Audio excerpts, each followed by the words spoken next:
by chance. They get better by change. Change is one of the necessary laws of life. Remember this: action and adaptability create opportunity. Adapt and overcome, and watch everything change before your eyes. Adaptability isn't just some secret for survival. It is the power to build the future. Adaptability is the capacity to be modified for a new purpose, to be moved this way and still punch through targets and reach my goals and be everything I've been called to be, but I've got to adapt to the times. Adaptability requires movement. Adaptability requires growth. Adaptability requires wisdom and knowledge and understanding and revelation and awareness. We've got to be able to recognize when we're outdated, when we need an upgrade, when we've got to go to that next level, and I can't be embarrassed about it. Adaptability is not buckling under pressure. Adaptability is understanding that in order for me to have this lifestyle that I see in my head, I'm going to have to raise my standards. This is an adjustment. This is a modification that in times past, this version of me was good enough, but it only got me where I am. And in order for me to go to that next level, something inside of me has to change. So when you face storm, when you face adversity, when you face trial, when you face tribulation, in the eye of the storm, in the middle, in the core of your devastation, when you are faced with opposition, that's when you raise the heat. You don't change your message, you change your methodology. Are you understanding me? Adaptability is not buckling under pressure. Adaptability is not losing your moral compass. Adaptability is raising your voice. And so the harder life hits me, the harder I'm going to fight, the harder I'm going to believe, the harder I'm going to keep pushing, I'm going to keep going, I will persevere, and I'm going to build resilience. And so the harder life hits, the stronger I get. You've got problem-solving skill, you've got a resilience, you have a determination, you have a measure of commitment that nobody in the room has because you've been able to adapt. And for many of us, we are in the halftime of our destiny. And if you're going to win, you are going to have to make the adjustments, the necessary modifications to have your future. When I become more flexible, more agile, more adaptable, another thing that happens is that we build our inner resilience.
It is only when I'm willing to accept this reality look at Cuomo and all those guys, they were born rich kids from their father. Right. Trump could have taken that path too. He was born a rich kid. So it's not, I think you're either an entrepreneur or you're not. So what happens to entrepreneurs who go out and they get their handed to them and they survive, if you survive, you see the world differently. So that's what happened to you when you get injured and all this. Yeah. You see a different world. Whereas peacetime, who's climbing the corporate ladder right now, they just lost their job. They're sucking their thumb. The Rich Dad, Poor Dad is a story of my rich dad who had no education, but he grew up in business for real. He took over the family business at 13. So he kind of grew up in the real world of money, where my rich dad was a PhD, poor, helpless, and desperate. Went to Stanford, University of Northwestern, very smart guy, good guy and all this. But as you know, teachers don't know. They teach stuff. They teach stuff they don't know nothing about. Right. Well, some of them are forced to, they're forced to teach that, right? Some of them try to educate in other ways and inspire. Don't defend them. Don't defend them. I don't like them. Anyway, you know what happens? When do I get in the most trouble? Is when I criticize going to school. Because to many people, it's their only hope and salvation. Yeah. So if I say, well, I don't think school teaches you much, I may as well piss on the Pope. They said, I know. Religion. If you don't go to school, and then it tells us, well, Steve Jobs dropped out. He did pretty good. Yep. Gates dropped out. Dell dropped out. Zuckerberg dropped out. Henry Ford, Walt Disney. They didn't hurt. No.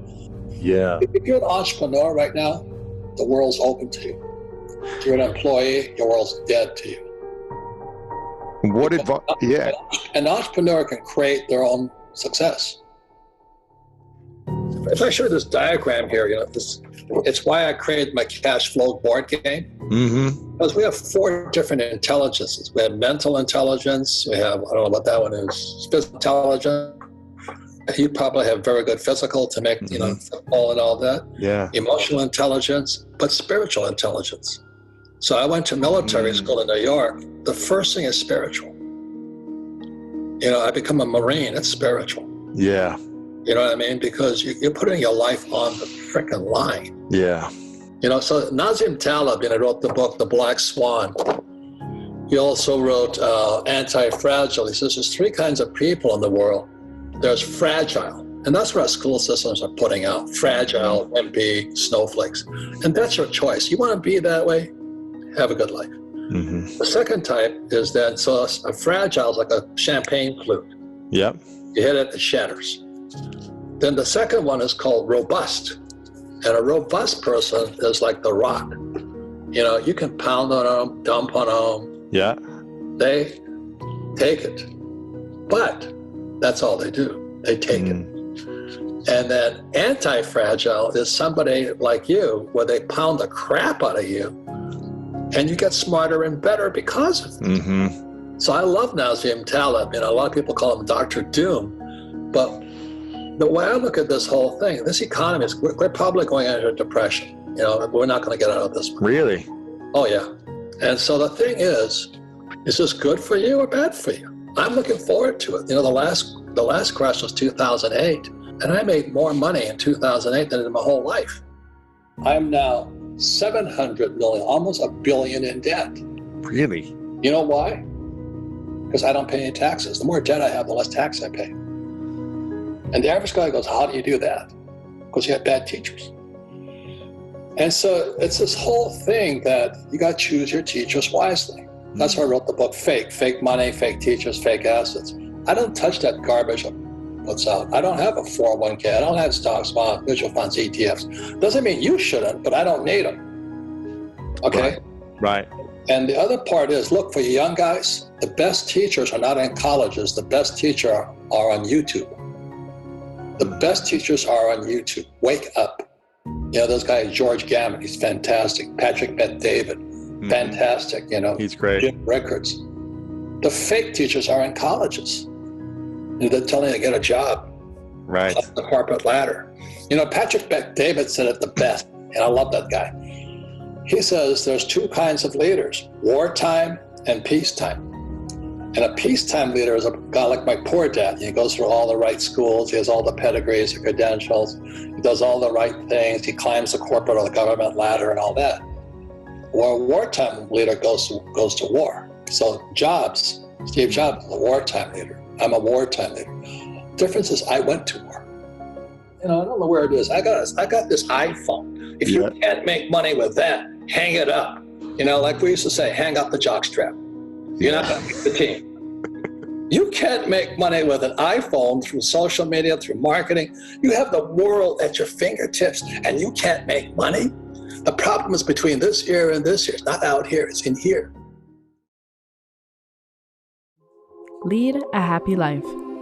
If you have unreasonable demands on life, you're like a bird that's trying to destroy himself by bashing his wings on the edge of the cage, and you really can't get out of the cage. It's stupid. You want to have reasonable expectations and take life's results, good and bad as they happen, with a certain amount of stoicism. You can have all the riches in the world, but if you lead a life where you are absolutely miserable, you aren't going to enjoy the success you garner. Charlie was a very big believer in the idea of keeping expectations simple and surrounding yourself with good people. If you notice you are reaching success in your life but feel drained or unhappy, it may be time to look deeper into what the reason is. Are you surrounding yourself with unhappy people? Are your expectations of yourself so high they are impossible to reach? By being able to be kind with yourself and allowing the right people into your life, it will allow you to transform into a happier and better person. Lesson number 2. Treat success and failure the same. Treat those two imposters, success and failure, just the same. I mean, why not take these opportunities, these hardships and so forth, to make a man of yourself? And so I know how you should cope with whatever the difficulties are of the present day. Just keep your head down and do your best. And do. Some of the people who had the best careers in my age cohort, of the age cohort just before mine, were the ones who had the worst clobbering in the 30s. Because they were there when the great boom came. If you just kept plugging, why the favorable tide came in due course. Charlie is part of the reason Berkshire Hathaway has become the industry-known giant that it is today. He explained many times that he looks at success similar to failure, and by doing this, he was able to keep on the path that led him and the entire company to success. Remember, take the teachings that the hardships and the successes are teaching you and apply them to your future endeavors. By doing this, you guarantee either a success won or a lesson learned. Lesson number 3, have good judgment. If you have good judgment, your life will work a lot better than if you have bad judgment. And you get good judgment gradually over time, partly by making bad judgments and having them work out poorly. So my counsel has always been to start trying to be better and keep trying to improve all your life, and you got about half a chance. If you don't do that, you got like no chance. I used to say I can only teach what the other person almost knows. Then I can just throw him over the brink when he's hanging on the edge. But if the guy is not within miles of even starting, I never make any public. I never succeed. When starting to make big decisions, it can be daunting and seemingly impossible. But without making mistakes and learning from them, you can never learn to have good judgment. Charlie explained how important it is to make bad decisions first because it helps grow your understanding of what a good decision is. Without the bad dates, the low test scores, or the bad investment choices, you would never learn the difference between a good call and a bad one. Trust yourself enough to make the mistakes and learn from them, so in the future, you can apply what you've learned to become better. Lesson 4, soldier on. I basically believe in the soldier on system. Lots of hardship will come, and a few rare opportunities will come. You got to learn how to recognize them when they come, and not make too minor a trip to the buy counter when the opportunity is available. And those are simple lessons. Life is never going to be easy, and one thing Charlie knew well was the importance of being able to take the good with the bad and to keep going even when it felt like the world was against you. He constantly advocated for people to keep their heads up in hard times and to remember that tough times don't last forever, but tough people do. If you are to make it in the real world, financial or otherwise, staying the course when the going gets tough is a trait that will help you become successful. It's so simple. What is You it? don't have a lot of envy, you don't have a lot of resentment, you don't overspend your income, you stay charitable in spite of your troubles, you deal with reliable people, and you do what you're supposed to do. And all these simple rules work so well to make your life better, and they're so trite. I could tell that some of my older people were a little bonkers. I've always been able to recognize when other people were a little bonkers. And it helped me because there's so much irrationality in the world, and I've been thinking about it for a long time. Its causes and its preventions and so forth. And sure, it's helped me. And it's staying cheerful because it's the wise thing to do. Is that so hard? What are you doing on your phone all day? There's probably something within there that's $1 billion opportunity. The crazy part about business, you only need one hit. That's it. Zuckerberg, Warren Buffett, all these people really just did one thing. But I've worked directly for Zuckerberg, Dustin Moskovitz, Matt Kohler, these are all billionaires. Sean Parker, I've been around Peter Thiel a little bit. I think the two biggest kind of surprises, 2 or 3 of them, one, they didn't set out to become a billionaire. They just really cared about a problem. Now, the second part of that, most of them didn't get to become a billionaire or super rich for 20 years. And recognizing that and being like, okay, cool. If I can be patient and focus on longevity, I can become a millionaire, multimillionaire, maybe billionaire or beyond. Things that's common, especially for employees, is thinking that they can't escape being an employee. You know, it does take time, patience, and belief, dream, fantasy. And through that you can create the reality. I've done a lot of things, man. I've been swinging for a long time, and that's something that's available to everyone. And I do think that's missed out on, that there's a lot of ordinary people being rich and being successful, and people think it's an exclusive club, and that's just not true. I tried 24 different businesses to finally get to AppSumo, to finally eventually get rich. Think about in your own life and your own businesses, like what is the thing you're looking forward to and excited about? And it could even be small. Like one of my phrases I like is put it on the calendar. What's on the calendar? What are you looking forward to? Well, what you're excited about. And then the reality is that you can actually get going towards that dream sooner than you realize. Everyone should be an entrepreneur, everyone, because if you get fired today, what's your backup plan? Go on Indeed.com and pray. Like having an entrepreneurship where you can have your own business, and if you start it right now, not how, you just get started. And that a lot of what we cover that is exactly $1 million weekend. You could do it in a weekend, which everyone has. They can change their life in 48 hours. You have the option. And a lot of people, let's take AppSumo.com. We have a lot of people who have very successful side businesses, and they're happy with their day jobs, and that's great. But I think people don't swing enough. They don't even get started swinging, and that's, you know, they're not ready on the sidelines. And there's never a good time. The best time is right now. It's not yesterday because that passed. It's not tomorrow because you don't know. It's right now. There's 3,100 billionaires on the planet, which is not that many.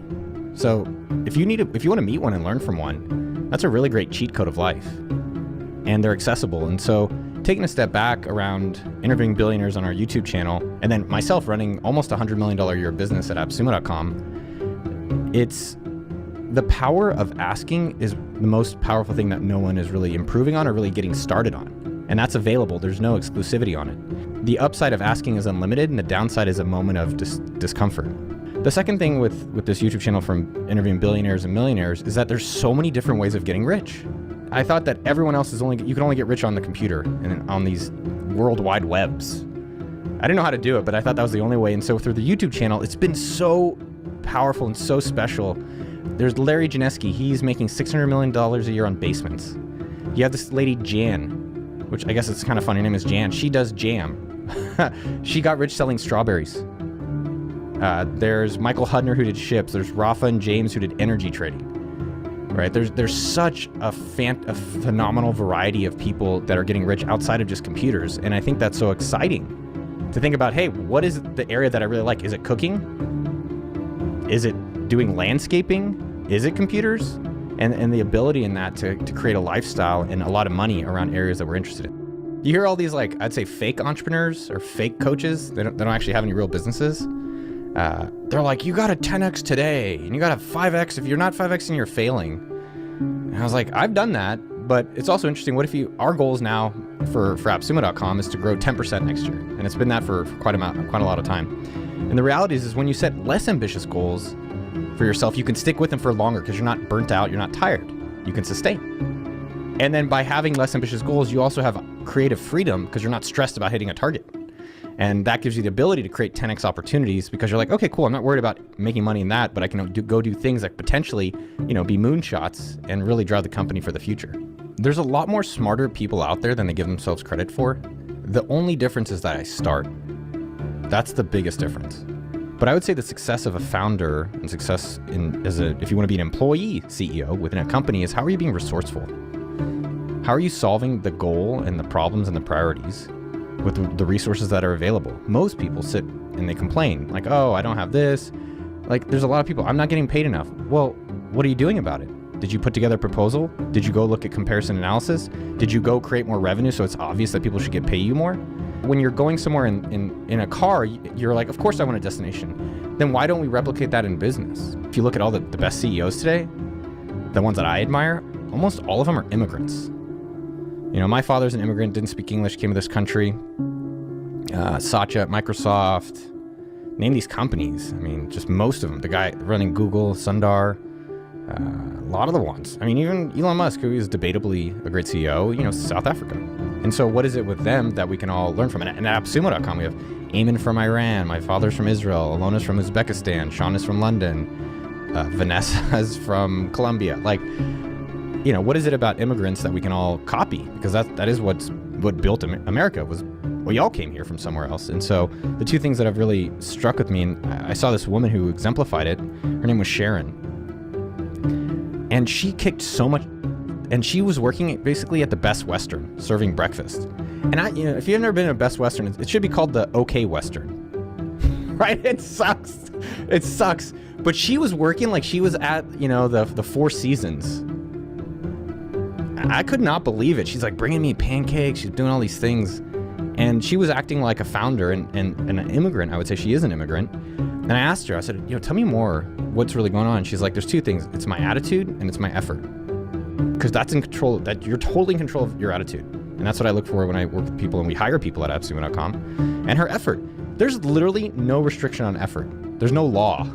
The only law is 24 hours.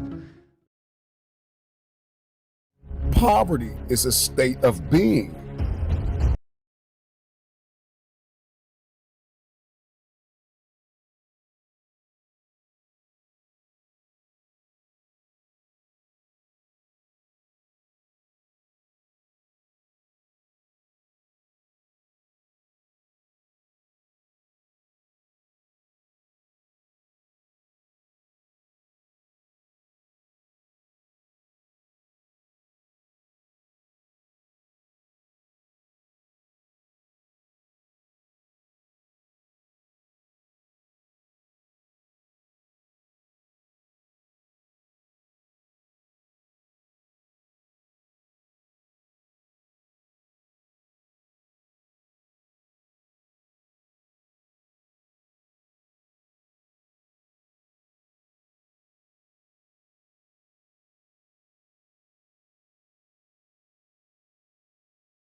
a job, you can have a career, or you can have a calling.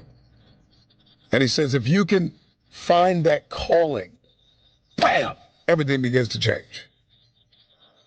You can make $100,000 a year and still have a poor mentality and spend all your money on entertainment. And so payday isn't really payday, it's transfer day, because you're just getting paid and you're giving it to the bill collector, and you're not investing in anything that's going to make you money. You're not investing in stocks. You're not investing in real estate. You're not launching a product. You're not adding value to the marketplace. Wealthy people are invested people. Wealthy people are adding value to the marketplace to drive humanity forward. I got to put something out, from Jeff Bezos to Mark Zuckerberg to Michael Jordan, Kobe Bryant, LeBron James, every athlete, every producer, every filmmaker, every musician, every singer. The list goes on. They are contributing something to humanity. They are a part of the driving force of the economy. What I need you to realize today is that money, zip codes, area codes, cars, and clothes is not the only evidence of wealth. You can change your mindset, your mentality, your methodology, shift your habits right now and experience a measure of abundance and wealth. And so break out of this scarcity mindset, that it's too hard, that I don't have enough. Identify what mindsets and programs are keeping you broke and broken. How will you personally drive humanity forward in the coming years of your life? What are the consequences that you will have to pay if you stay where you are? Let me ask you a better question. Where has your operating system, the way that you function, the way that you move, the way that you think, the way that you respond, where has it gotten you? If you are listening to me, and you are not where you are supposed to be financially, mentally, emotionally, spiritually, then what you have done thus far has not served you. And if it has brought you as far as you're going to go. What will you create? What will you step into? How will you collaborate? What can you pioneer? How can you blaze a trail, a legacy of a wealth mentality? The world does not belong to the pessimists, believe me.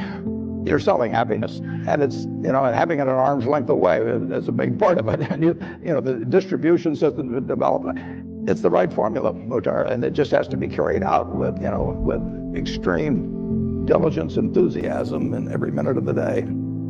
There's an emotional undercurrent in Buffett's journey that we often overlook. One of the most profound lessons from Warren Buffett's life is that he doesn't just acquire businesses. He acquires the stories and experiences that come with them. I would like to just tell you a couple of short stories, and we'll draw maybe a couple of lessons from them. Two women each sold a business to Berkshire Hathaway, to me actually, for many, many, many millions of dollars. Both of them started with $2,500.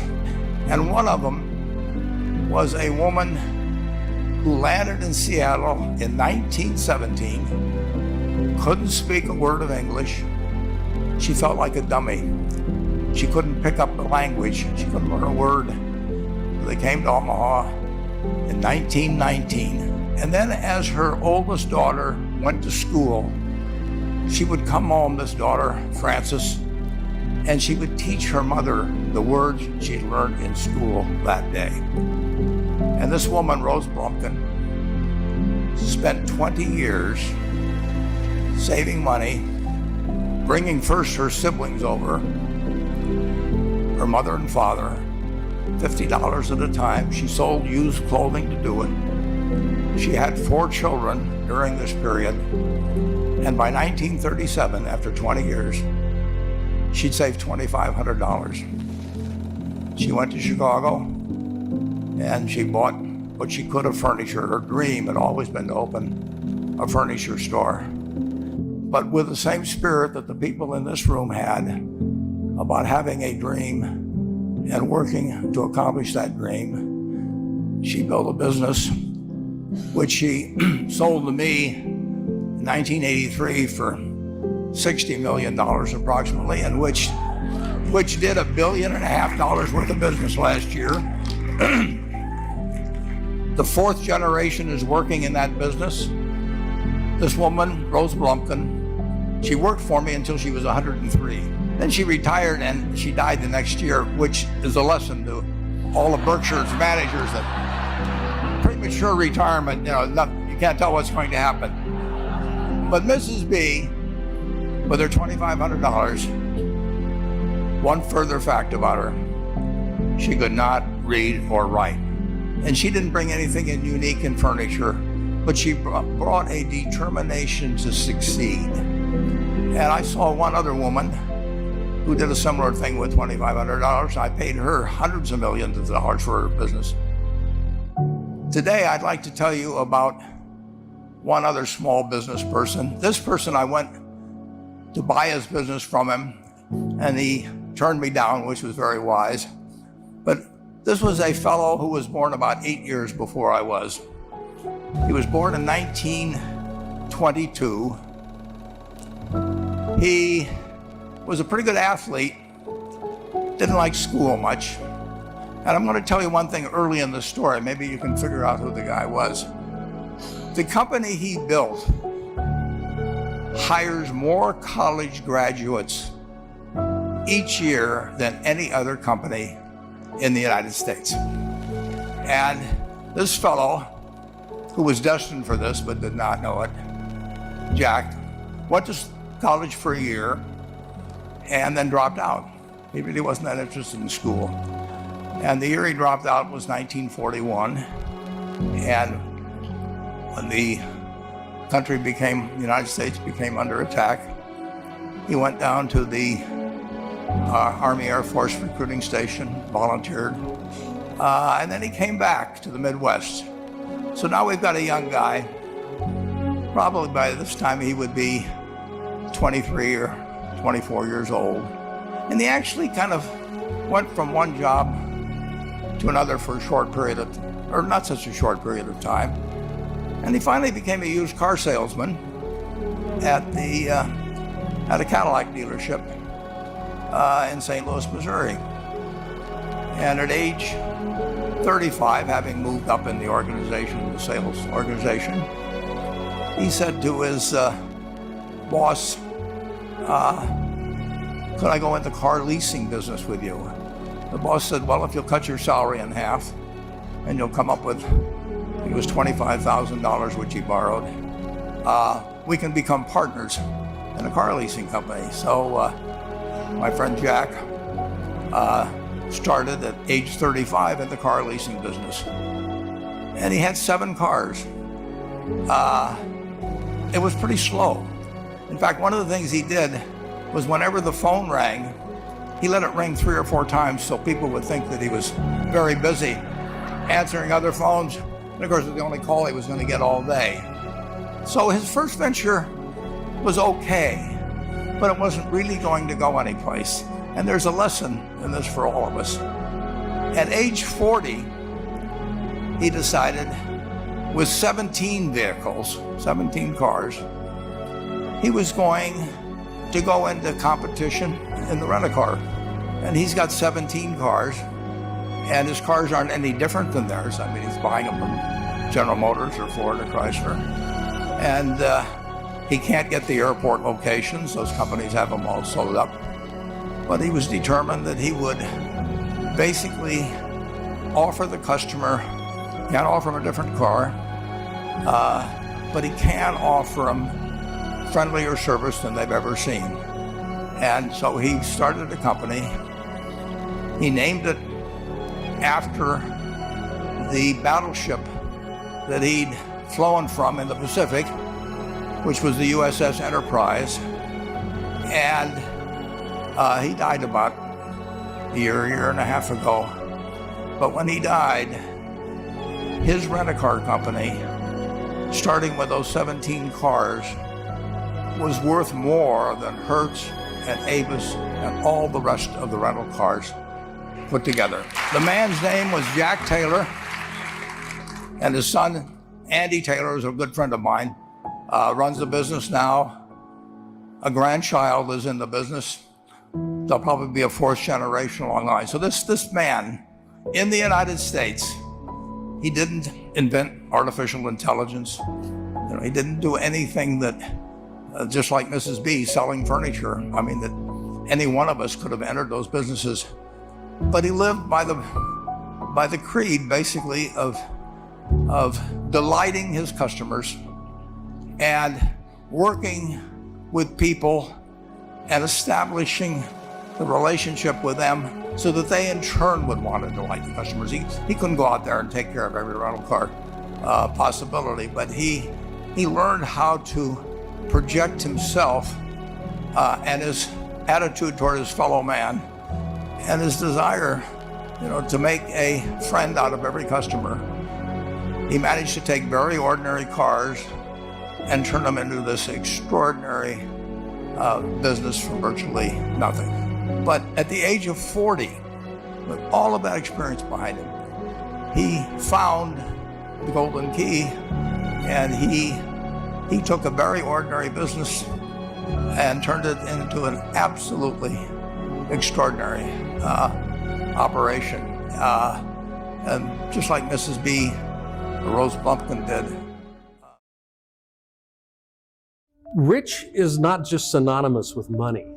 Rich is synonymous with living. You know, when I think of money, all money really is energy, and ideally it's energy in movement, and we don't circulate money particularly well in this world or in this country. It gets accumulated, and when things get accumulated, energy stops moving. So one way that we can begin to move money, as an example, is to have it become more meaningful to move it. If you hoard your money, a few things happen. You get sick, and then you have to pay for the medical bills. Really? Yeah, or like your kids do something bad, and then you have to pay for the damage. So money needs outlet. So it's so interesting how money flows. And if you don't let out money energy's outlet, it's gonna get bad. It's like a pond. Mm-hmm. If there's no flow, the water gets bad. And then the next flow comes in. So here comes money EQ, the trust part. Trust is the hardest part of money EQ. You have to have the trust that once you let go of money, it comes back. So you don't have the trust. That's why you start worrying. That's why you have doubts about yourself. Life is about an expression of spirit. Life is an expression of itself, and it gets constrained by story. How can I be more artfully expressing who I am fully in a joyous way and accepting life as it comes to me without precondition? That gives me an opportunity to move beyond my story, and it also gives me an opportunity to really identify where my story is constraining me. You have to find your place, your seat, your reserved seat is what I call. A lot of people try to sit on other people's seat, which is wrong because your seat is reserved somewhere else. And if you don't sit on other people's seat, what happens is that you get so depressed, and then you feel so meaningless, you know, so and all that, because you cannot really feel life. But once you sit on your seat, you are so deeply connected with your life purpose. Then you start, your magnetism gets turned on. For most people, what they do is exterior driven. It's driven by what we think others think we should have. It's not what we think we should have. And having a new iPhone, having a new watch, having an increased bank account may give me peripheral satisfaction, but deep emotional meaning is usually not going to be there. We have a poverty of meaning, particularly in the Western world, that is driven by rampant consumerism, thinking that we're going to replace us whole. And if people can stop and think about what's meaningful to them, why am I alive? What can I be doing that will bring inherent meaning to who I am and why I'm here? That makes a big difference. The first thing I would teach is money is fun. So if your kids know that money is fun, so we used to sit on the dinner table just say, I have this, say, $10,000 to donate. What do you want to do? You can, help rescue the animals. You can help the environment. You can help the homeless people. What do you want to do? And when we give presents, what would you want to do? So my daughter grew up thinking money can do so many wonders. So if all our kids learned money is a magical wand to make people happy, I think people are more excited about getting the money. So they have no negative ideas about money. Imagine what if all the child have never been scolded for wasting their money. I think we'll be so stress-free, because a lot of worries come from the need for survival, and it's attached to money. Right.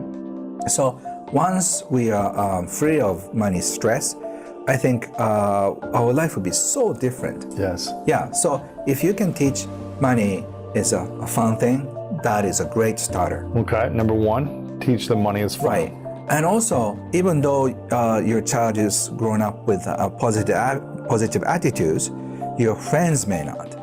So they try to compete with you of how much they have, allowances, or like, this is my new iPhone something, yes. or like, this is my sneakers, or whatever that is. And then people try to manipulate you with emotions.